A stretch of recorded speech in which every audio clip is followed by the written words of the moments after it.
Take a look at this map. If this happens, which is theoretically possible, Joe Biden and President Trump would both end up with 269 electoral college votes. It's a very complicated scenario, but possible. The election would then be placed into the hands of newly elected House members, and each state delegation would get one vote for president. And while there's essentially no way Kennedy can win in November, this could shake up the election season dramatically. Candidates need to get support from 26 states in order to win the presidency, and from there... For some reason, people are super interested in this year's presidential race. I can't quite figure it out. Anyway, but they are. Okay, there it is.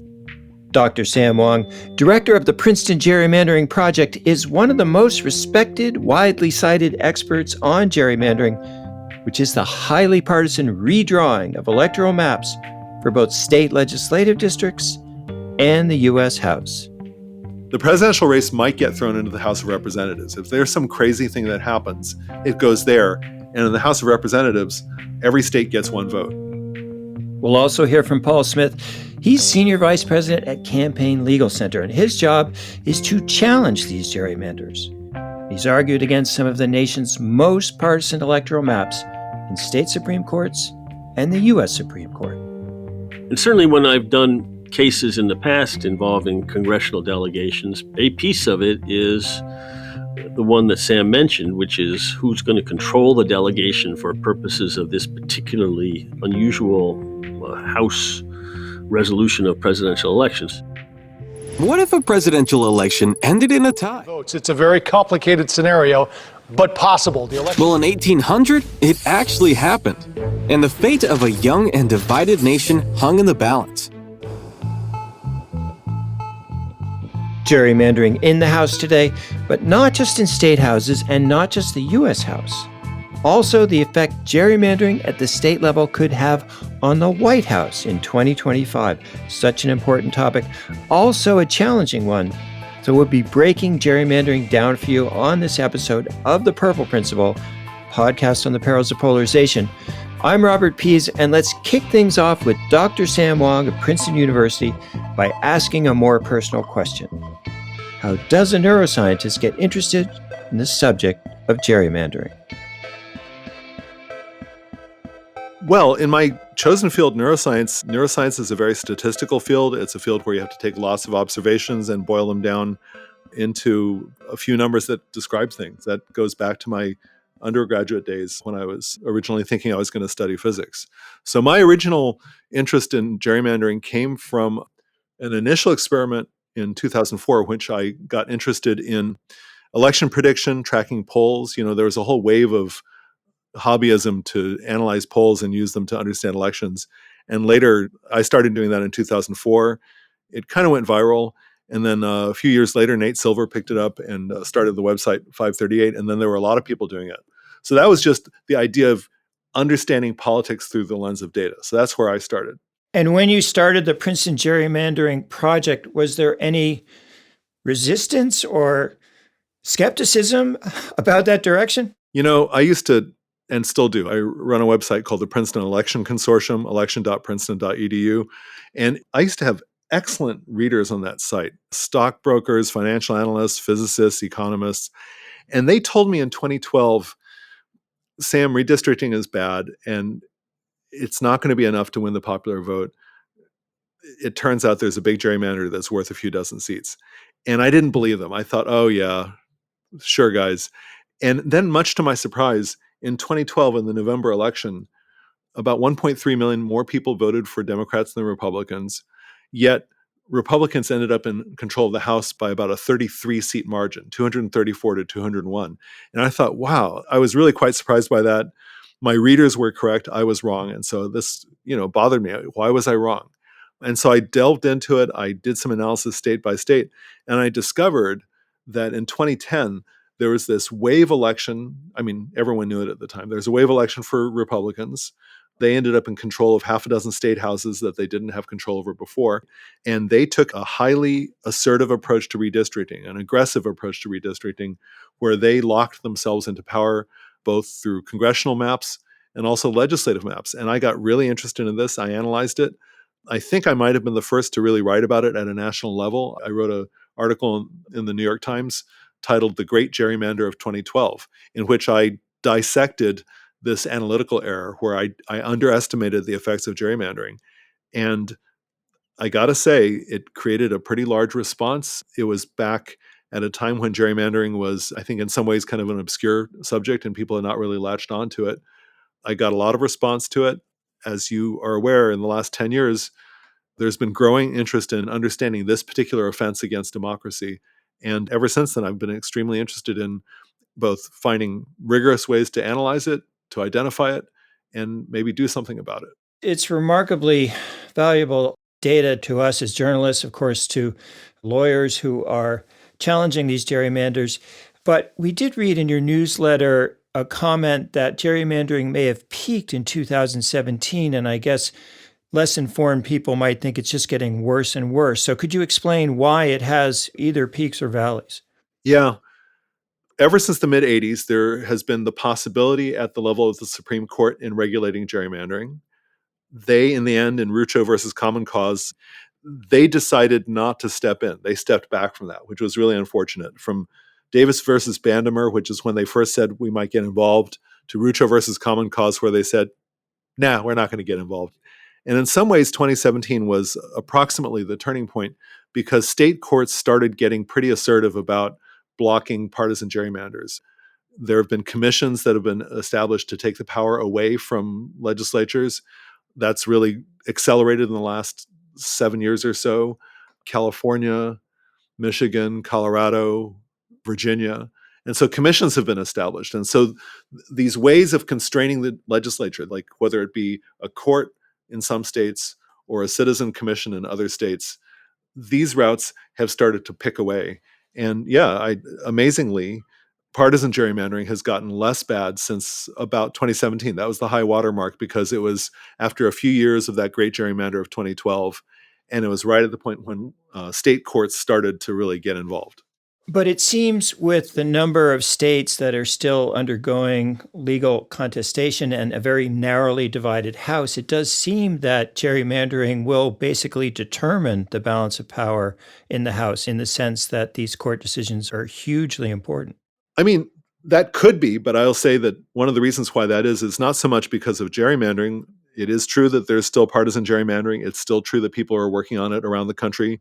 But the other thing to keep in mind is to step back and realize that for the last 30 years or so, we've been in an unusually closely divided period in American politics.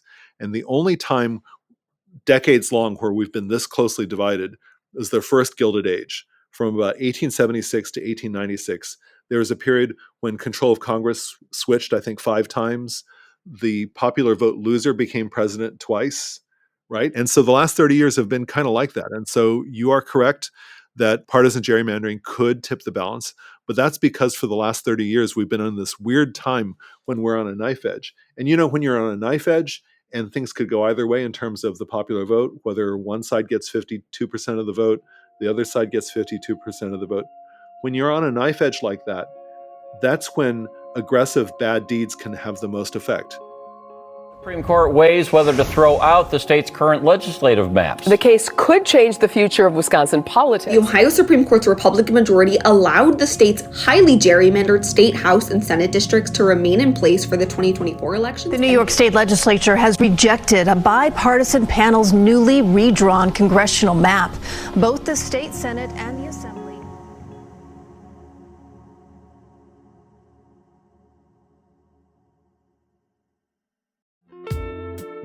We're speaking with Dr. Sam Wang. He's both the brain scientist and the brains behind the Princeton Gerrymandering Project. This group creates the report cards for the state-level gerrymanders around the country that tip the playing field more red and more blue than voters in those districts. And this also tips the electoral scales in the U.S. House, where close to 80% of the 435 seats are safely blue or red, thus decided in the primaries happening right now around the country. That's one of the main reasons why if you only vote in general elections, not in the primaries, the spring and summer, you may be too late to make an impact on the next U.S. House.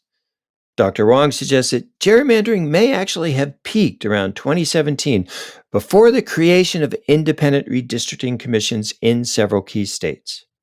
But the wresting of power from these state legislatures and creation of nonpartisan commissions, that's been and continues to be a long and intense legal battle.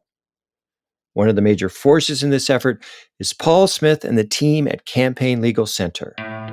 We asked Paul if he agrees that the tide has turned just a bit against extreme gerrymandering. Well, it is certainly true, I think, that a popular movement to push back against gerrymandering has been gaining momentum in states from Colorado to Michigan to Ohio to Virginia. People have been urging their governments to reform themselves or taking the power away from legislatures. And so we see progress there. There's a little bit of progress from the point of view of state courts being willing to entertain these claims in a few places. But, there's, as you say, it's still a huge problem. Yeah, so obviously we have a very pivotal election coming up, and the House could very well hinge on how these cases are decided. So there's a lot at stake. I'm wondering, do you encounter judges who are, let's say, politically neutral? Let's say, I'm dating myself here, kind of Sandra Day O'Connor-like or Anthony Kennedy-like, or are judges just as polarized now as the rest of us? The truth of the matter is, even the two judges you named tended to be pretty loyal to the Republican Party when it comes to these kinds of cases, and Bush v. Gore and a lot of, other cases. Judges do tend to be at their most political in cases involving this kind of issue. So I guess I have to say I haven't really run into a lot of judges who are really politically neutral when it comes to challenges to district maps and the like that are based on partisanship. It just hasn't worked out that way. So then if you're arguing, let's say, a Republican gerrymander in front of a Republican judge, do you frame that argument in a different way than a Democratic gerrymander in front of a Democratic judge? No, I don't know that you make a major change in the argument. It's just your chances are a lot better if you have somebody who's less likely to be loyal to the party that's cemented itself in power. Don't mean to be cynical about our court system, but it does have this political aspect to it at times. But the argument that you make is pretty much the same, which is that it has to be illegal and un-American for the government to distort the system of elections to essentially assure that one party is going to win regardless of what the voters have to say. And that's what a gerrymander does. And it's hard to imagine something that is more out of step with our basic commitments to democracy in this country. So have there been any, let's say, pleasant surprises in your legal career where a judge that you thought was going to do the expected thing and just affirm a map that positioned the party that appointed him or elected him and gone against his or her party? I'm thinking here back on my series of cases going back 20 years, and frankly, I'm not coming up with anything. Wow. That's not what we wanted to hear, but I think it's important listeners know that. So when you're arguing, let's say, in Wisconsin, is your argument solely predicated on the state constitution without reference to any other states or any federal precedents at all? Well, it is certainly true that the claim is based entirely on state law and the state constitution. Federal law doesn't really come into it when you're in state court trying to win these cases, having been thrown out of federal court by that Rucho case. But there often is reference to other state Supreme Courts and how they analyze the issue and why they thought, for example, that it was something they should decide, not follow the lead of Rucho and hold the claim non-justiciable. And remind us the importance of the Rucho case. The Rucho case was the one that the United States Supreme Court said, we are not going to allow the federal courts to entertain constitutional challenges to partisan gerrymandering. We're going to say it's too difficult a problem for us to solve. It may very well be that maps are unconstitutional, but there is no judicial solution for them in federal court, which is why all of the cases now are being pushed into state court. which was seemingly a pretty significant change in their philosophy or jurisdiction. Did you see that coming with the appointments that preceded it, or were you surprised by it? Well, there have been justices all the way back to the 1980s who argued that political question doctrine should bar gerrymandering from the courts. And so it was not surprising when I argued a Pennsylvania case back in 2004, the Vieth case, Vieth. There were 4 justices who said it was non-justiciable political question, 4 who said we should win, and Justice Kennedy was in the middle, kind of said, well, I'm not sure.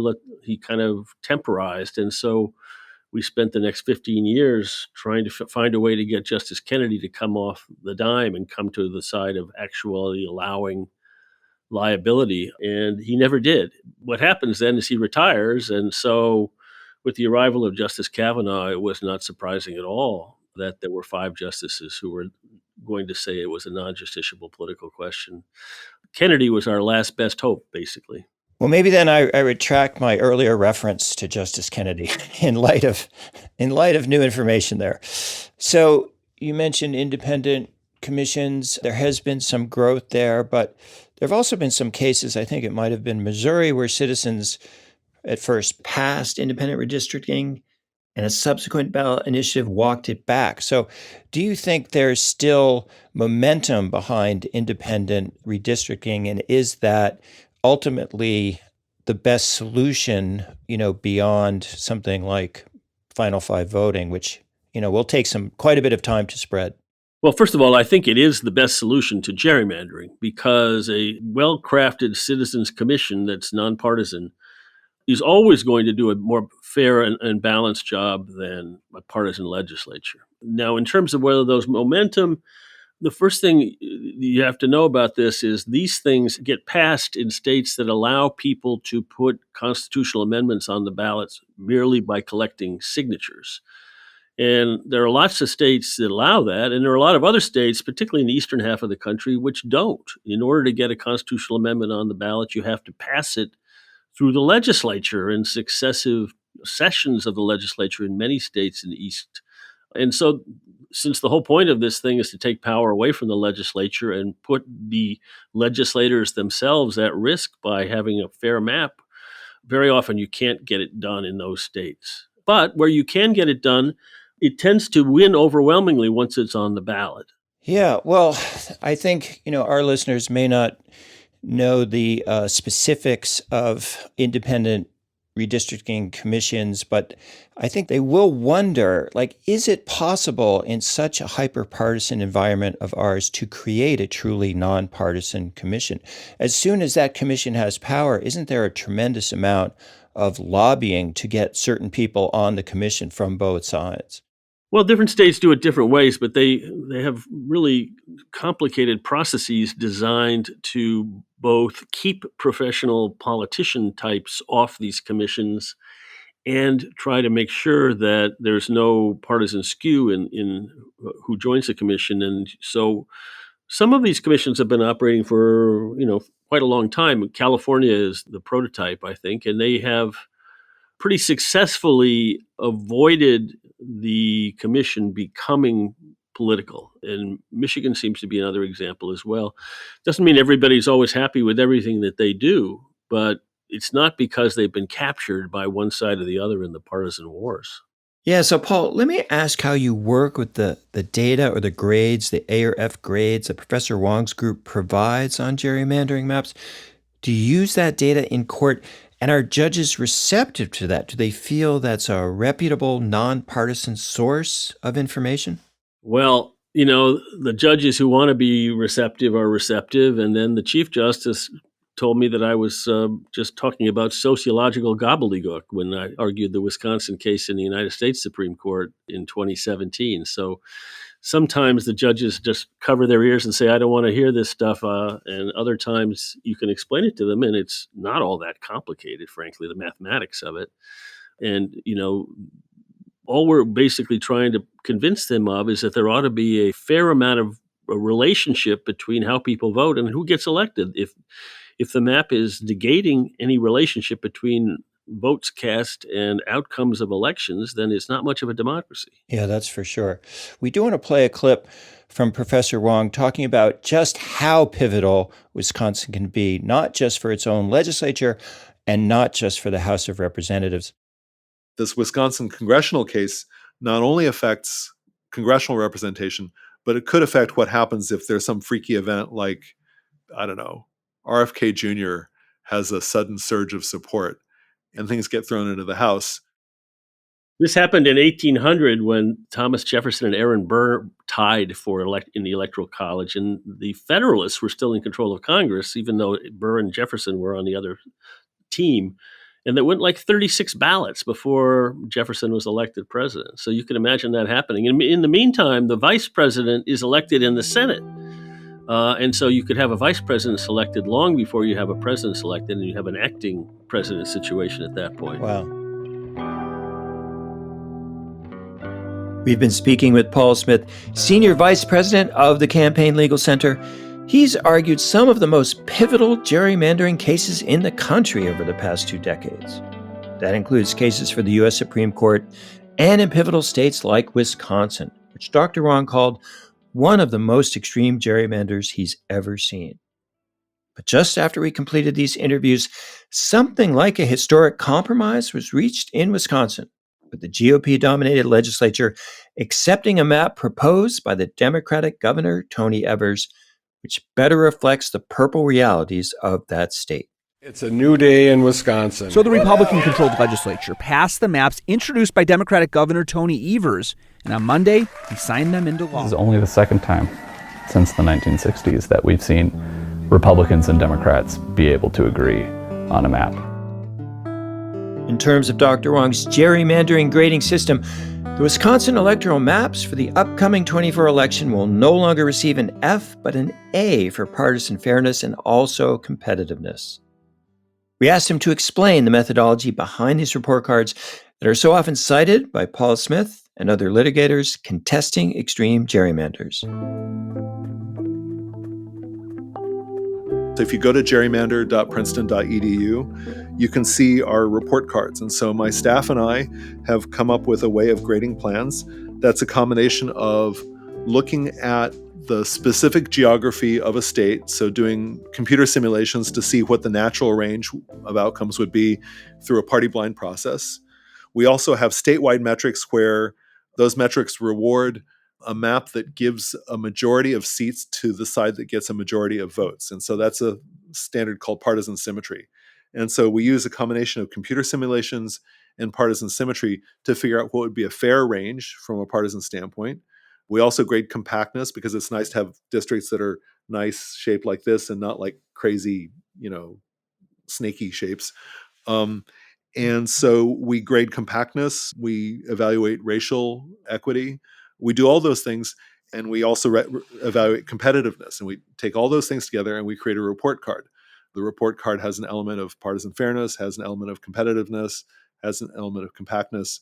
And we have an automated rubric that assigns a grade according to a curve. And it's a harder curve than you will find in many universities today. It is definitely possible to get an F. And I can tell you that there are certainly places I've been where it's actually pretty difficult to get an F if you're a student. But at the Princeton Gerrymandering Project, we hand out Fs with abandon. If something is failing, then we give it an F. The one thing I'll say is that sometimes we will take into account local legal standards. So for instance, in a state like Wisconsin or Ohio, courts and the law have specific views on what is a good map. And we do take into account what courts have to say about partisan fairness. If they're a little bit different from our framework, then we try to take into account local legal standards. Well, we've certainly seen the rise of trifectas, where one party controls the legislature and the governor's mansion, and also supermajorities now. I think in 27 states, 40 states have blue or red trifectas. So that's a real trend of one-party domination. Does that make gerrymandering less of a pivotal issue? Because one-party rule basically means that even if you correct the gerrymander, you're not changing the balance of power.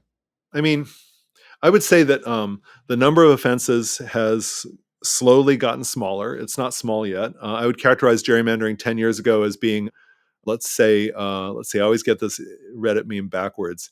It used to be a few horse-sized ducks, and now it's a lot of duck-sized horses.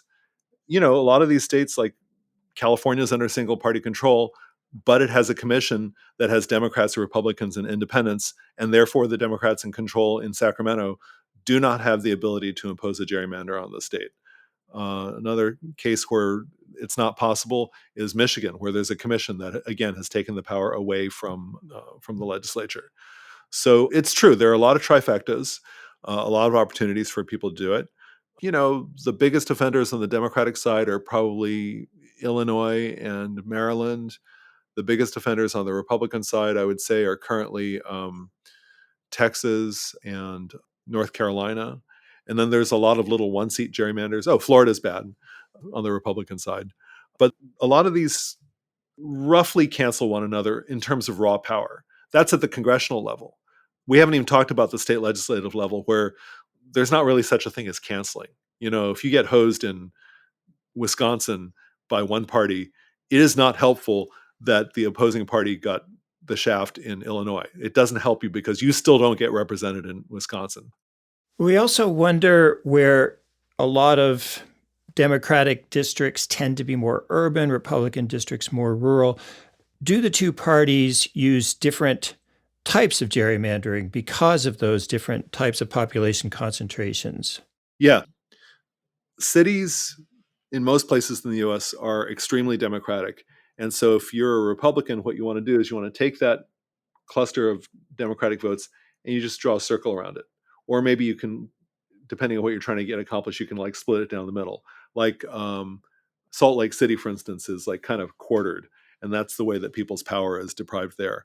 Other places, if the population of the city is small enough, then you just basically encircle it.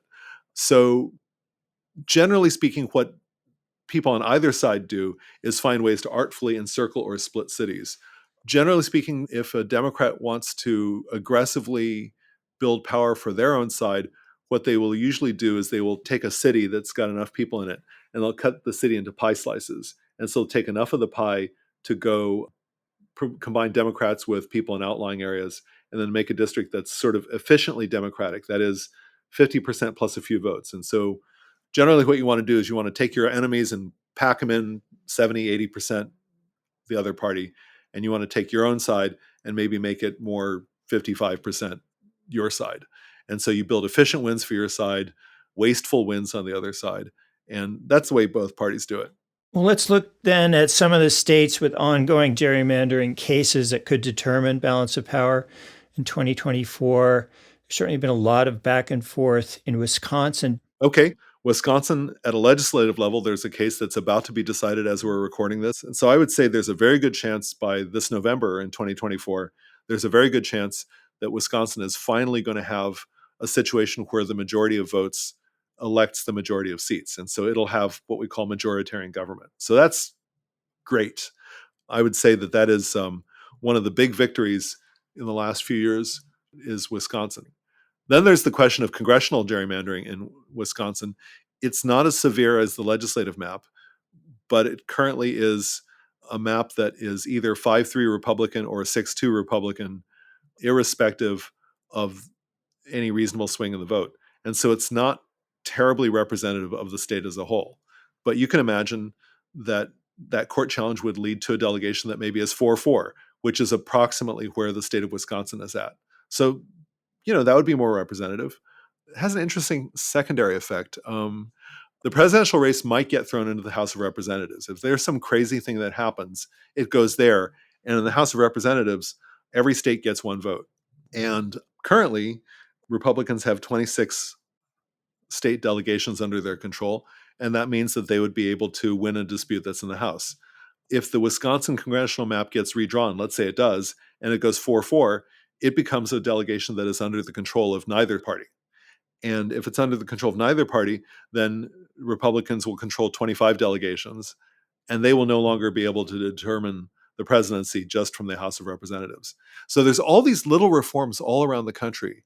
Ranked choice voting in Alaska, redistricting reform in Wisconsin, all these little things happening all over the country that are, in addition to changing the balance of power, also change what might happen in the case of a disputed election. How many states need to either pass independent redistricting commissions or final five voting or some combination before we could have a more functional House of Representatives? I would say that this is a multi-decade battle. The way I would put it is this. Right now, because we're at the 50-50 point, we're stuck a little bit playing small ball, getting small things locally in city court, like, say, ranked choice voting in cities or redistricting reform at the state level. And so we have to do these small things in the next few years. I would characterize democracy as currently being rickety, needing repairs. And if we can prevent too much damage from happening to our democracy and implement some slight improvements, then that'll get us to a better place where when we fall off that knife edge in 10 years or so, we'll be in a position to start building some of the big things. There are proponents of building big reforms, like people who would love for there to be a third party or love for there to be national multi-member districts. And those are worthwhile goals.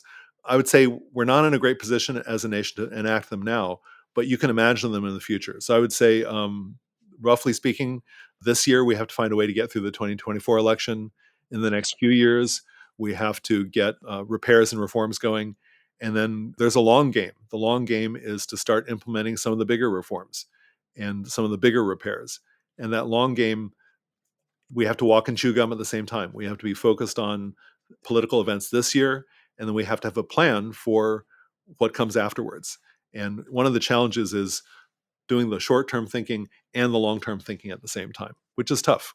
Well, thank you so much for educating us and our listeners. Anything else you want to add here? Well, delighted to hear from people either at electoral-lab.org, the Electoral Innovation Lab, or at samwang.substack.com. If you pronounce it that way, then you will spell it correctly. So, delighted to talk today and hopefully help people keep an eye on the ball as we go into the next decade of turmoil and repair. We've learned a lot here about the pernicious problem of gerrymandering and the necessary repairs from Dr. Sam Wang of Princeton University, as well as Paul Smith of the Campaign Legal Center. Again, gerrymandering is when the parties in control of state legislatures draw maps that help keep them in control in state capitals, but also the U.S. House. And that's where a presidential election could be decided if no candidate wins 270 electoral votes in November. That's also why the recent rebalancing of electoral maps in Wisconsin, for one example, may have broad national repercussions.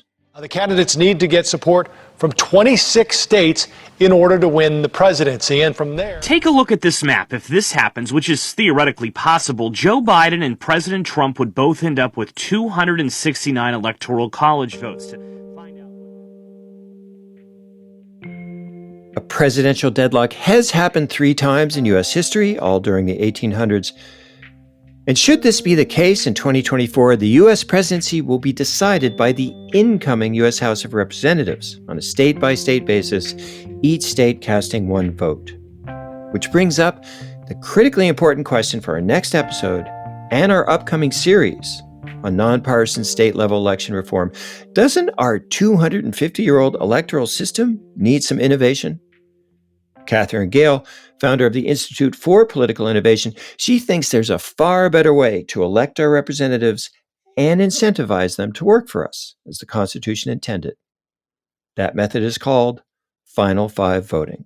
Oh, since we talked 3 years ago, we have made so much progress, which is to say we've doubled the number of states that have passed through ballot initiative Final Four or Final Five election initiatives. Join us next time as we hear from Catherine Gale, author of The Politics Industry, on the growing momentum behind Final Five voting and consider if we're at the point of a truly national election reform movement. We had Alaska as of 2020, and then we had Nevada pass this in 2022. And then, of course, as I believe we'll discuss, we are on track to be on the ballot in 4 states with Final Four elections or Final Five elections this fall, November. We hope you'll join us for that episode. Share it with others, leave us a review on your favorite podcast app, and check out our YouTube content for video highlights from all our featured guests. The Purple Principle is very much a collaborative effort. Senior audio engineer, Kevin A. Klein. Associate producer, Alex Carreau. Research and fact-checking, Sarah Kim. Digital strategy and ops from Trevor Prophet. And video production by Mary Claire Cogler. The Purple Principle is a Fluent Knowledge production. Original music by Ryan Adair Rooney.